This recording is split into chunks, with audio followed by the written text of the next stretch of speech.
The Indy Charlotte double once again ends in disaster for Kyle Larson, but he was far from the only broken heart tonight.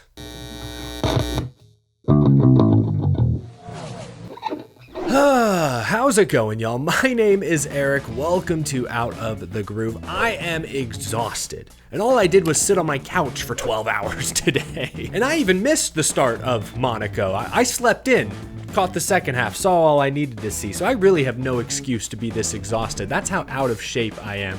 I don't know how Kyle Larson did what he did today. We have so much to get to tonight, but before we get started, this episode is sponsored by Tiger Balm. When you're putting in those long hours and your body is telling you to quit, you need something that actually works. Tiger Balm has been the trusted name in pain relief for over 100 years. I can tell you firsthand, it targets the pain exactly where you need it. Nagging back pain or stiff joints, no problem. Tiger Balm's legendary herbal power will help you rise above the pain and get back to living fast. Head to tigerbalm.com/US to find a store near you. And if you're headed to Nashville Super Speedway this weekend, be sure to pick up some free samples courtesy of my friends at the Daily Downforce. Honestly, this stuff is going to save me tonight because all I did was sit on the couch today, but my posture was really bad or something. I think I pinched a nerve. Anyway, that's humiliating. Enough about me. Let's talk racing. Kyle Larson attempted the Indianapolis 500 and the Coke 600, attempted all 1,100 miles for the second straight year. We will get to that in a moment. Carson Hocevar looked to become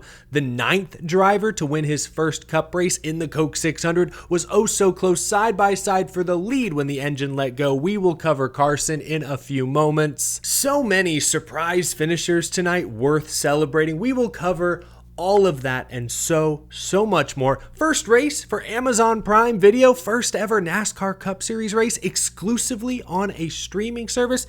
Oh, I need to take a deep breath. I am easily overwhelmed. Let's start with the finish. Things have been rather dim at Team Trackhouse lately. Daniel Suarez on a 1-year contract, struggling to crack the top 25 in points. Shane Van Gisbergen outside the top 30, counting down the days until the next road course. Ross Chastain has been the lone bright spot for Trackhouse. And even Ross has not shown winning speed this year. He's muscled his way to a second place finish at Texas, a top 10 here and there. 4 top 10 finishes for Ross the last 6 weeks coming into tonight, but he's not getting those finishes on speed. Strategy, aggression, sheer willpower has gotten them those decent finishes and have kept Ross Chastain in the playoff conversation. But tonight at Charlotte Motor Speedway, Ross Chastain reminded the whole world what he's capable of when you give him speed. Trackhouse has struggled to find the speed this year. Suarez and Chastain have called it out in recent weeks. Tonight, Ross Chastain had the pace to run with Hendrick, with Gibbs, and he made the most of it. Ross Chastain wins the Coca-Cola 600, smashes the melon on the front straightaway. A thrilling late race rally. Byron and Hamlin were the show at the end of this race, trading the lead back and forth, door to door coming off of pit road after the final pit stop. We weren't talking about Ross Chastain, who quietly pitted a couple laps later, had slightly fresher tires at the end, charged through the top 5. Hamlin had fuel issues. Byron got slowed up when Tyler Reddick almost crashed in front of him. That was the light at the end of the tunnel, the carrot dangling on the stick. Ross Chastain needed to run the leader down, pull a slider, and run Byron a little wide, force him to check up. It was an aggressive pass for the lead, classic Ross Chastain, but when it's all said and done, Ross has the Coca-Cola 600 trophy, his first crown jewel. His 40th place starting position is officially the worst starting position for any Coca-Cola 600 winner throughout history. Oh, and he did all this tonight in a backup car that his team spent the entire night preparing. They blew a tire in practice yesterday, hit the outside wall. What a weekend, what a rally. I talk about the late race rally. It was a full overnight, weekend-long rally by Ross Chastain, Phil Surgeon, and all of Team Trackhouse. Ross Chastain has carried that organization this season. Tonight was further evidence of Ross's skill, his ability. He finally had the speed to contend, And contend he sure did. Congratulations to Ross Chastain. What a huge victory for him and his entire organization. On the flip side, we have to talk about second place finishing William Byron, who was the class of the field most of the night. 400 lap race, 4 stages. Willie B swept the first 3. Byron led 283 laps tonight. Had a really good long run car, but was no match for Ross Chastain in the closing laps. Getting caught behind Tyler Reddick, of course, that slowed him down a bit. He had Joey Logano in his lane, a few car lengths ahead. That dirtied his air a bit. Suddenly, Byron didn't have the clean air advantage at the end of this race that he had most of the night, and while his car was still really good, it was suddenly susceptible to a hard charger like Ross Chastain. I'm sure this is going to sting for William Byron, who's obviously from Charlotte, North Carolina, really wants to win a Cup Series race at his home track. Winning the Xfinity race yesterday was a huge deal to him for that very reason. Stings for Rudy Fugle. That's twice this year. Byron, the 24, have dominated a race but come up short in the closing laps. Darlington, another recent example that comes to mind. Frustrating for sure, but William Byron and William Byron fans can hang their hat on this. He almost earned max points tonight, swept the stages, that's 3 more playoff points, finished second. He retook the regular season championship lead. By my count, has a 29-point advantage now over Kyle Larson. So not a completely lost night by any means. Gosh, so many storylines to talk about. Denny Hamlin, I mentioned him a moment ago. He battled door to door, bumper to bumper with William Byron throughout almost the entire second half of this race. Once the sun went down, the track seemed to come to life, and all of a sudden we saw passing for the lead, slingshot, side drafting. It was great stuff. Byron, Hamlin, 2 of the best race car drivers in the world, racing each other hard but with plenty of respect. It was a fantastic show. Denny Hamlin and crew chief Chris Gale took a gamble in stage 3 when they opted to not wait on fuel, went on pit road under a caution. That got them the lead over Hocevar, over Byron, but that meant that they could not spill a drop during their final stop. Fast forward to the final stop, and they spilled many drops, unfortunately. Did not get the 11 perfectly full of fuel. He had to pit under green with 12 laps to go. I think he winds up finishing 17th. 16th for Denny Hamlin, who led 53 laps tonight himself and earned the 3rd most stage points. While the finish, of course, looks bad, I think there's a lot that Joe Gibbs Racing can be excited about tonight. We'll look at the results in a moment, but Chase Briscoe started on pole, finished top 5. Christopher Bell, the defending Coke 600 winner, was in the top 10 most of the night, showed decent speed, and Denny Hamlin had the speed to match. William Byron led laps. Joe Gibbs Racing has not been great at intermediate tracks this year. Yes, Hamlin won Darlington, but that was thanks to his lightning fast pit crew. Remember, William Byron dominated that race in a Hendrick Chevy. The 1.5-mile type tracks have been dominated by Team Hendrick, especially Kyle Larson. We've seen Penske show pretty good speed. Logano swooped in and won Texas. Blaney has dominated some of these races, just not gotten the finishes. Josh Berry, remember, won Las Vegas. So Joe Gibbs Racing has been behind at the bigger ovals. Tonight, with Hamlin and Briscoe late especially, they showed some serious improvement. So again, not a lost evening completely for Denny Hamlin either. Carson Hocevar. I got to talk about Carson before we move on. We have seen numerous drivers, some legends of the sport, get their first Cup win in this race. Jeff Gordon comes to mind, Bobby Labonte, Matt Kenseth, David Pearson. Go all the way back to 1961. The Silver Fox got his first career Cup win in the World 600. Carson Hocevar, for a few moments, looked destined to be the next driver to etch his name in the history books. 22 years old, lightning fast, was good in the daytime, was good in the nighttime, had tons of speed in that number 77 when he blew up. Side by side for the lead on a restart, door to door for the pole position, the engine let go, ton of smoke, gets caught up in a crash down the back straightaway. Just the latest gut punch. This team, Carson, has so much speed this year, but whether it's issues on pit road, mechanical failures like this one, occasionally Carson will overstep himself. Whatever the case, this team has so much speed, yet such poor finishing results. You can tell the kid is special, so much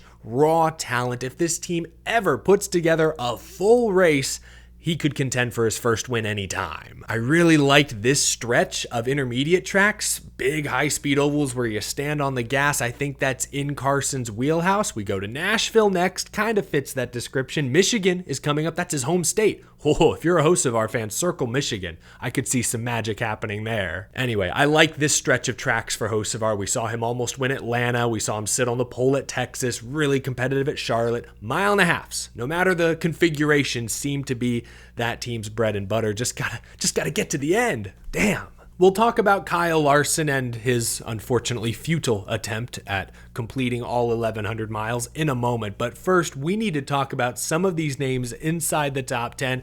Third place, Chase Briscoe. I already mentioned him. Started on pole, then disappeared for like 2 hours. He earned 2 stage points all night long. The pole sitter was there at the end, gets a top 5 finish. Great rally, great recovery. AJ Allmendinger. If this was Formula One, AJ Allmendinger would be my driver of the day.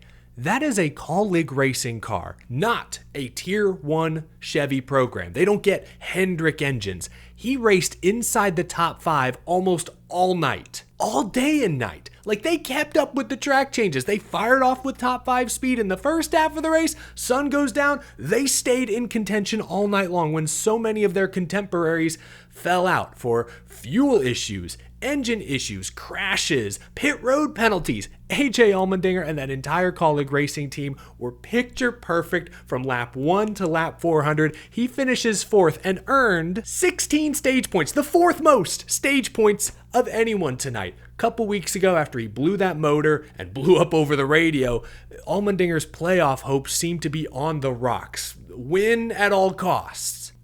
1 race is all it took. Granted, there's a few extra points available with the extra stage in the 600, but 1 race is all it took to vault AJ Allmendinger back into playoff consideration. He goes from 25th to 17th in points as a result of this one night. It's going to be tough for AJ to point his way into the playoffs because the cut line is going to move most likely, but still, he is now back in the conversation. And this isn't just a fluke performance. I've talked about AJ plenty this year. He was top 10 at Vegas. He was top 10 at Homestead. He was top 10 at Bristol. He's not lucking into some super speedway finishes or relying on road courses to get his points. This team has been legit fast at tough tracks.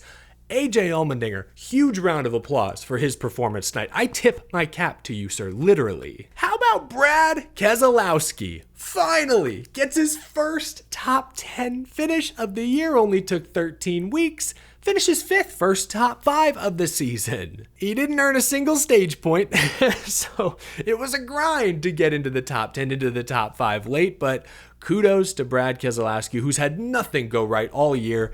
Kept it clean and pristine for 400 laps at Charlotte tonight. Well done, Brad Keselowski. He is a former 600 winner, so I shouldn't be shocked. Chase Elliott, right where he belongs, 6th place, and that's about where he ran tonight, 6th to 12th. That's about where Chase Elliott was speed-wise. I mean, that's what I expect from him at non-short tracks at least. 6th to 12th. Par for the course. Good run. Solid performance. Michael McDowell, man. Remember, he almost won Texas 1.5-mile track. Was in contention, wrecked in the final laps. Grinds his way to a top 10 finish here tonight. Kudos to Michael McDowell. Christopher Bell, mentioned him, defending Coke 600 winner, just did not have the pace of his teammate Denny Hamlin, but kept himself in the mix all night, earned some stage points. Solid race for Christopher Bell. Ryan Preece, another top 10. That's 2 RFK Fords finishing inside the top 10. Credit there. And Noah Gragson gets a top 10. He also ran top 10 most of the night. How many stage points did he get? Checking my notes. Just 5? I thought it was more than that. Okay, 5 stage points still for Noah Gragson. Great night for Noah. He needed it. 11th for Ricky Stenhouse. He's 13th in the regular season standings. Good run for Josh Berry. Team Penske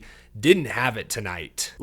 They were bad. Joey Logano at one point was 31st in the running order on pure pace. When the sun went down, I did notice that Ryan Blaney worked his way towards the front. In fact, he had just cracked the top 10 for the first time all night when, he got squeezed by Daniel Suarez and Chase Briscoe on a restart and crashed. That's 5 DNFs in the first 13 races for Ryan Blaney. 5 DNFs. And off the top of my head, I can think of at least 3, maybe 4 that were not his fault. Austin Cindric hit the wall and limped the rest of the race. Joey Logano ends up 17th, not pictured here. Josh Berry for Wood Brothers, the lone top 15 finisher out of that race shop.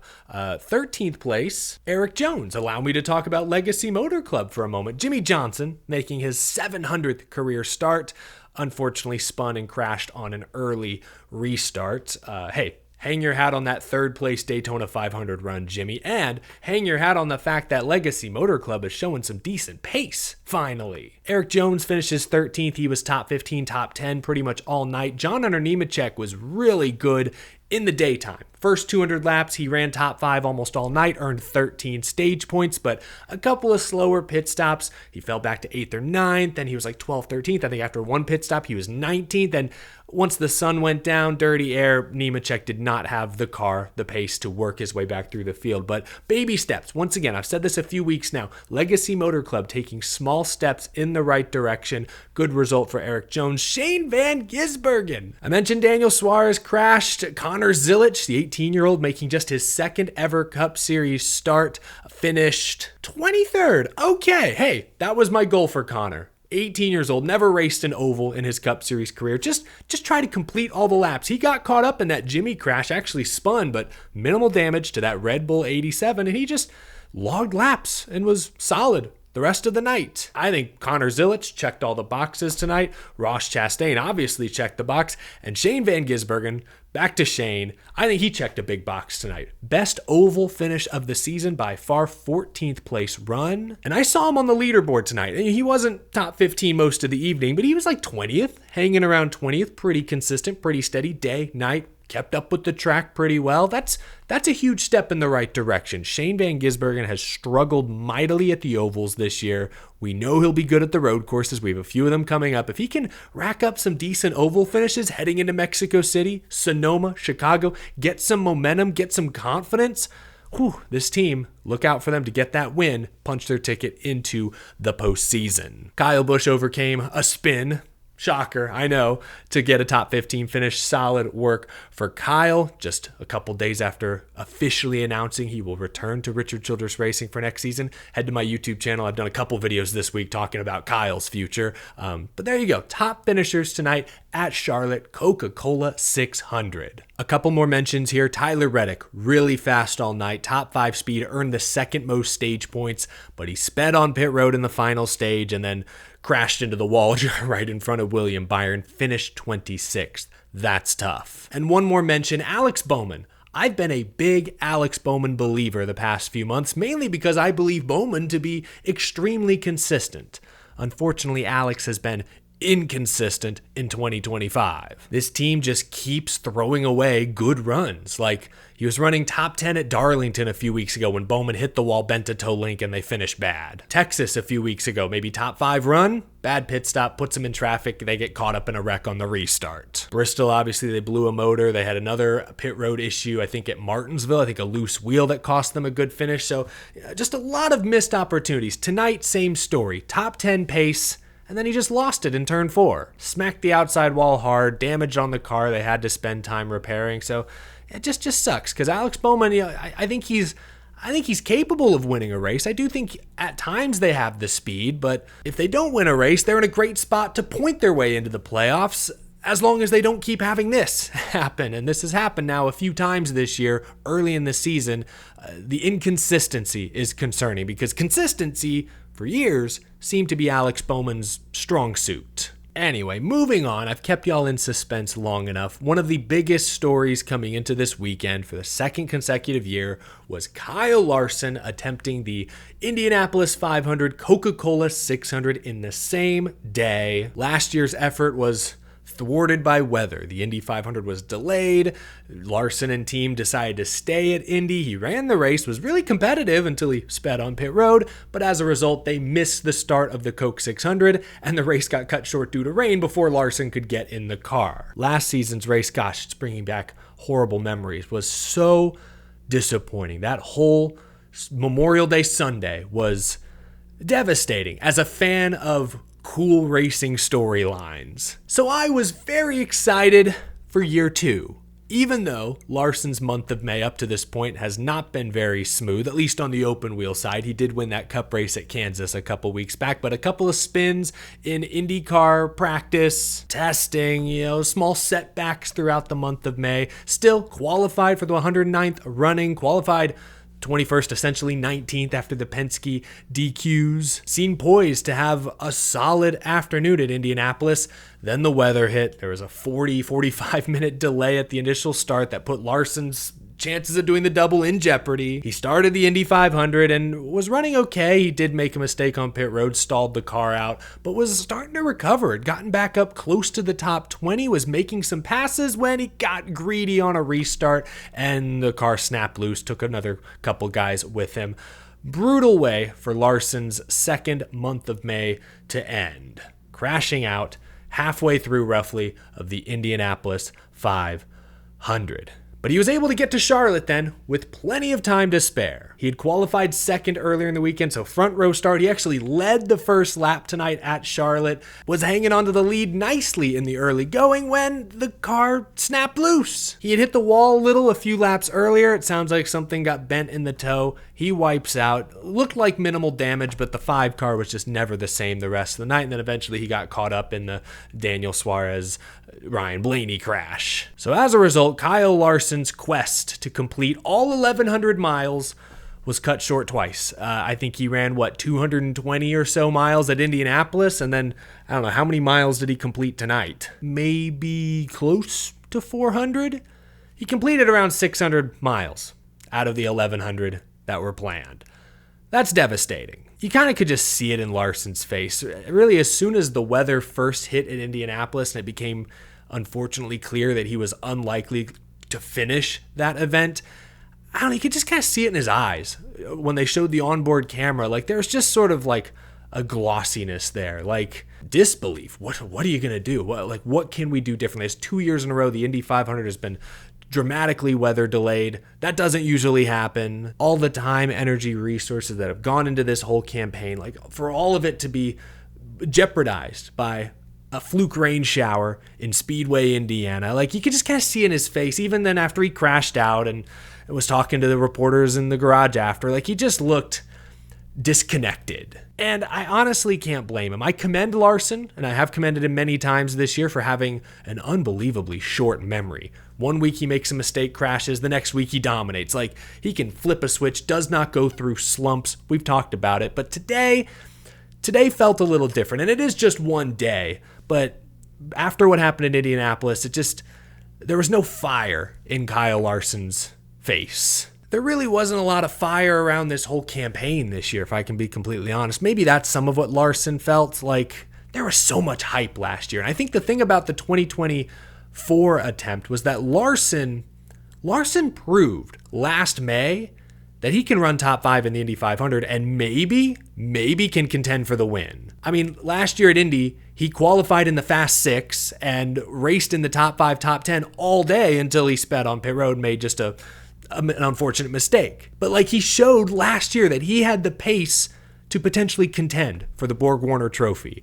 And I think knowing that, coming into this year, the expectations were a lot higher. And after the kind of sketchy start to the month and the spins and then the lackluster qualifying effort, I just think the hype was down here because we all knew last year he was capable of more. And he just, throughout this month, didn't seem to be hitting those same marks. And so I think that was part of why the hype, the buzz, the excitement was maybe a little bit less this year. I was still really excited for it, but like during All-Star Weekend, we didn't have the chopper cam. Oh, here's Larson showing up for the race after like, you didn't have quite all the same fanfare that you had last year. It's all really unfortunate because what Kyle Larson did today is still extremely impressive. That he's been able to climb into an Indy car the past 2 years with no prior experience and has gotten up to speed so quickly and has been so competitive is unbelievable. And it once again speaks to Kyle Larson's versatility.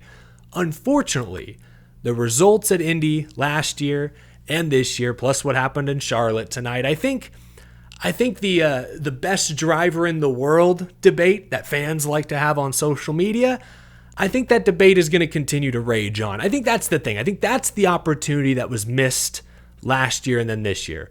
Kyle Larson had the opportunity today to essentially stamp himself the best driver in the world.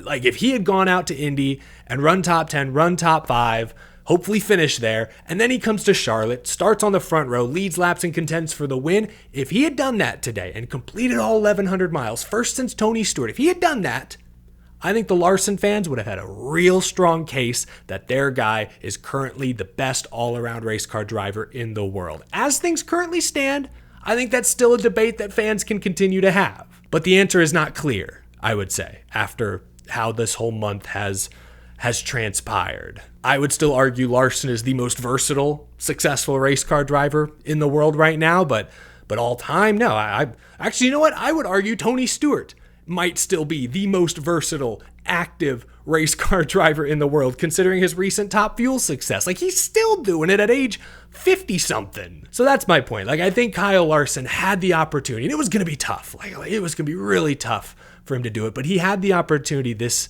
weekend to cement himself the best, most versatile driver in the world. Indy didn't go his way. Charlotte didn't go his way. So now the debate is still wide open. Is it Larson? Is it somebody else? That debate can continue for those on social media who want to have that debate.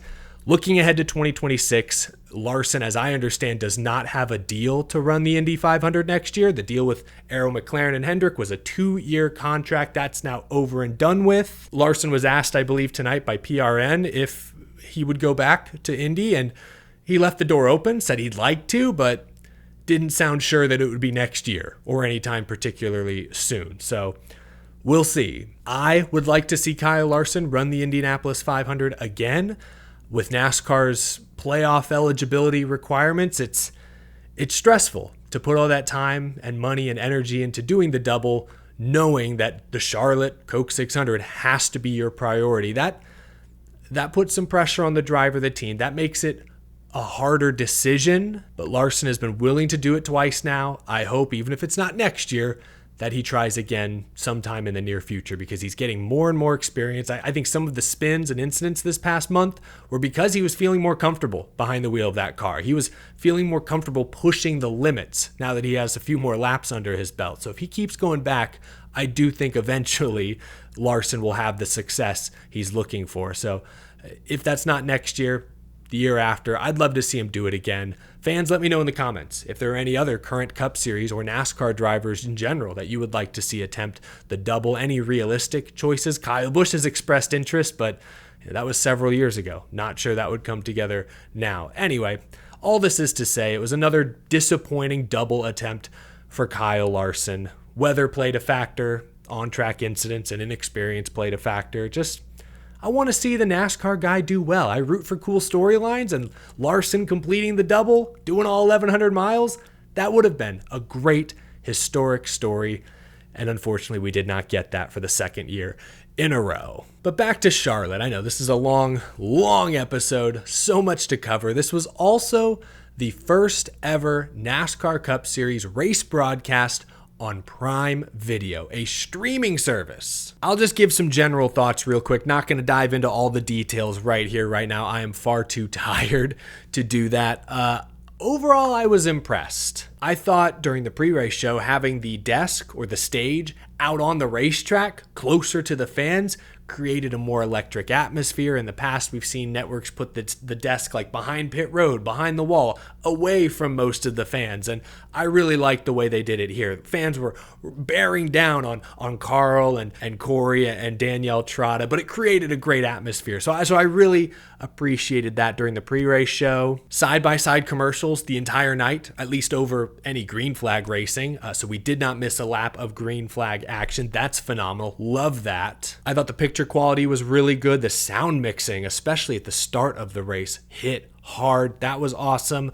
I thought the booth was good. Adam Alexander, Dale Jr., Steve Letarte, obviously Jr. and Letarte have worked together for many years, but immediately during the opening pace laps, the starting lineup, the ceremonies, immediately you could tell that they were that they had great chemistry. That's one thing the Fox booth the past 12, 13 weeks has been missing. There is not much chemistry between Harvick, Bowyer, and even Mike Joy, frankly. Harvick is stiff. Bowyer doesn't always seem like he knows when to speak up, and sometimes he's legit not paying attention and you can hear them tap on his shoulder. And Mike Joy, all-time great, national treasure, but he's gotten to the point where he at least once regurgitated something from a parody Twitter account over the air. So like that booth's not good. Alexander, Jr., and Letarte immediately bang, bang, bang, quick, smooth, fluid delivery, a lot of energy and emotion and passion in their voice. Harvick, Bowyer, it kind of sounds sometimes like they're sitting back here watching the race.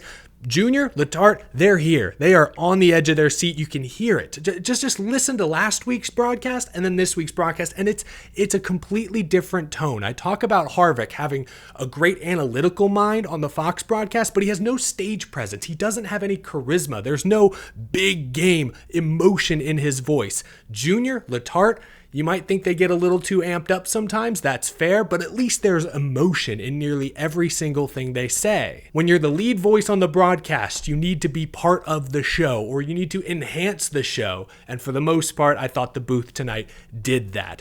Early in this race, Junior, you could tell, was a little nervous, a little out of practice because he was kind of talking over everyone, but I think he dialed it back as the night went on. So booth was good, checked a lot of the boxes I was hoping to see. All in all, very impressed with Prime Video's first ever Cup Series race broadcast. I know they only have 4 more this year, but they do have a 7-year contract, so we'll be seeing plenty of this group in years to come. Let's wrap things up with the Groovy Gauge, powered by Electric E-Bikes. Head to electricebikes.com. I thought this was a wildly entertaining race. Great way to wrap up the greatest day in racing.